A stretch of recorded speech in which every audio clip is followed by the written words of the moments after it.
I haven't put up a video on this channel in 5 months. What's up?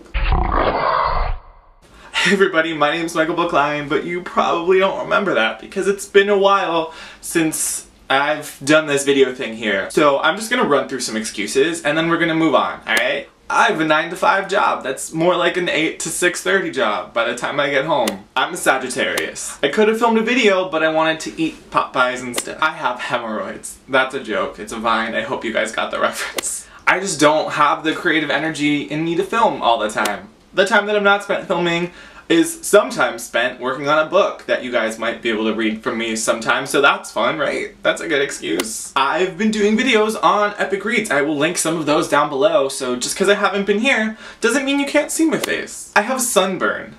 That doesn't really count because now I have sunburn and I am filming. So today I'm doing my Book Expo Bookcon Bookhaul. Thank you so much to the people who ran the event for throwing it. It went amazingly this year. I got to work it a little bit too, and thank you to anyone who came up and said hi to me. That was amazing. Real quick break. Christina from Proud Booklion drew a bunch of portraits of people and she drew one for me, and so I just want to say thank you so much. This is amazing. Like, you spent time out of your life to do this for me. Like, you didn't have to do that, but thank you. That's awesome. So how far are we into this video before I actually started talking about the books that I got? First up here, we have a middle grade book called The Dark Deep, and this is by Ali Condi and Brendan Reichs, who are like good friends in real life, so they're like, let's write a book together. And here it is, they did it. This is supposed to be like The Goonies meets Stranger Things. This kid is getting bullied by these jerk other kids, and it's a middle grade, so they are like the 12-year-old range.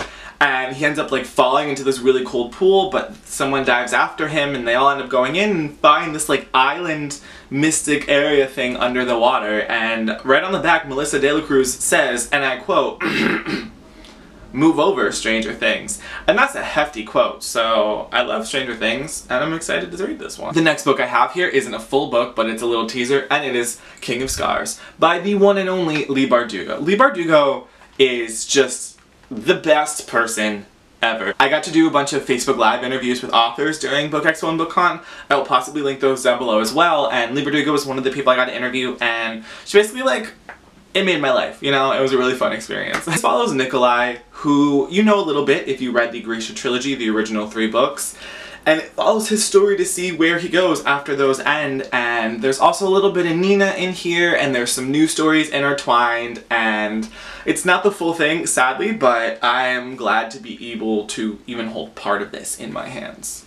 I am Leigh Bardugo trash, and that you can also put me on record saying. The next book I have here is Sawkill Girls by Claire Legrand. Claire Legrand recently put out a book called Furyborn, which you may have seen or heard of. It's this epic high fantasy, and so that's not the only book she has coming out this year. She also has Sawkill Girls, and this is a fierce, feminist, thrilling, chilling book about these girls on this island where there's this mysterious evil force controlling things and killing them and stealing their lives. And these 3 girls, I think 3 or 4, team up to stop him and finally stop this epidemic of girls that he's killing, and it's terrifying but amazing, and yeah, that's this. And the next book that I picked up at the convention is The Dark Descent of Elizabeth Frankenstein by Kiersten White. This is about Elizabeth Frankenstein, who has a really tough life, and it's set, of course, in the world of Frankenstein, and she sort of escapes the life she had to be Victor Frankenstein's assistant, and so she spends her time there trying to sort of placate his temper and like help him out with the things he's been doing, and of course everyone knows the story of Frankenstein, so it's retold from a new perspective, and it's got a really terrifying but plush cover, which is an interesting combination if you ask me. I'm having some trouble lifting this next one up, guys. Oh, got it up there. This is The Priory of the Orange Tree by Samantha Shannon, and wow. Girl, you're thicker than a bowl of oatmeal. This, if you can't tell, is probably the biggest book that I have ever seen. Oh my god. It is like over 800 pages, I think, and I don't know how she wrote this, but she did, and it's about this epic high fantasy where a queen must have a daughter to keep her rule, and there's a lady in waiting, and there's a dragon rider to be, and it's like this fantasy where all of their stories intertwine, and there's a war between the East and the West, and oh, I need to put this down. I can't talk about this anymore. My arms are sore. That's a joke, I'm not that weak. And then the next book I have here is The Last Life of Prince Alistair, the sequel to The Dreadful Tale of Prosper Redding by Alex Bracken, and I actually got this signed, and I met Alex a bunch of times, and she's just like a lovely lady. You can't actually tell because it's black pen on black paper, but I promise you it's there.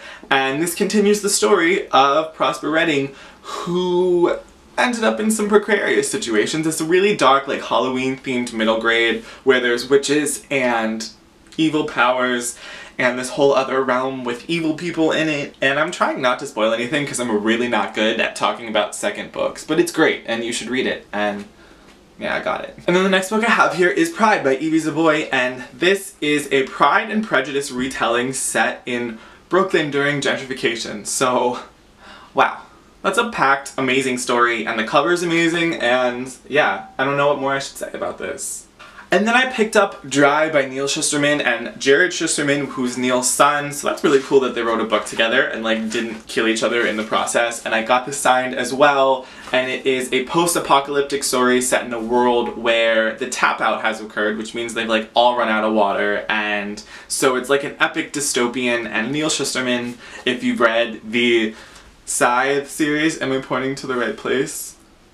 Okay, almost. We're right a little bit over. Right here, we know that he can do dystopian, and so I'm super hyped to read this, but it's adult, I believe. So the next one I already read. It is City of Ghosts by Victoria Schwab. I low-key got this before Book Expo, Bookcon, but it was there, and so I'm including it in this haul. And I am also Victoria Schwab trash. She's just like an amazing, badass person, and this is a middle grade series about a girl who can see ghosts and whose best friend is a ghost, and then her parents are like these fake ghost hunters who don't know that they're fake, they genuinely think they know what they're doing, and they have a TV show where they go on a trip to Edinburgh to film haunted places, and she has to go there, and it gets a little difficult for her because she can actually see these ghosts. And another thing that I picked up while I was there is Wildcard by Marie Lu. This is the sequel to Warcross, another really awesome colorful cover, and it's a sequel. I talked about how I can't do this, so I'm just gonna say it continues the cool hacker virtual reality story with Emika Chen and Zero, and that's all you're gonna get out of me. I also don't know more. And then finally, we have a little book called What If It's Us by Adam Silvera and Becky Albertalli. I also already read this one. I love everything they write with all my heart, so this one was no different, and it's about two boys named Arthur and Ben who have this sort of meet-cute situation, but they don't exchange numbers, and they're like, oops, let's try to find each other, and then they both try to find each other because they were both like low-key interested, and then they do find each other, and then they're like, wait, it's not clicking like we thought it would. Ugh. And so it's like the question of, did the universe want them to meet? Did they not get each other's numbers at start for a reason? And it's just a really cute, like, contemporary romance novel by two amazing people. So my name is Michael Booklion. Thank you guys so much for watching this haul. Please comment down below with anything you want to say. Like the video if you enjoyed it, and subscribe if you want to see more. I can't promise it'll be 5 months by the next time you see me, but I will try to not let that be a thing. So yeah, check out the links down below. You're amazing. Thanks for watching this even though I've been gone forever. And have a great whatever day it is, you know? Alright, bye. Or anything you want to say from this... Excuse you?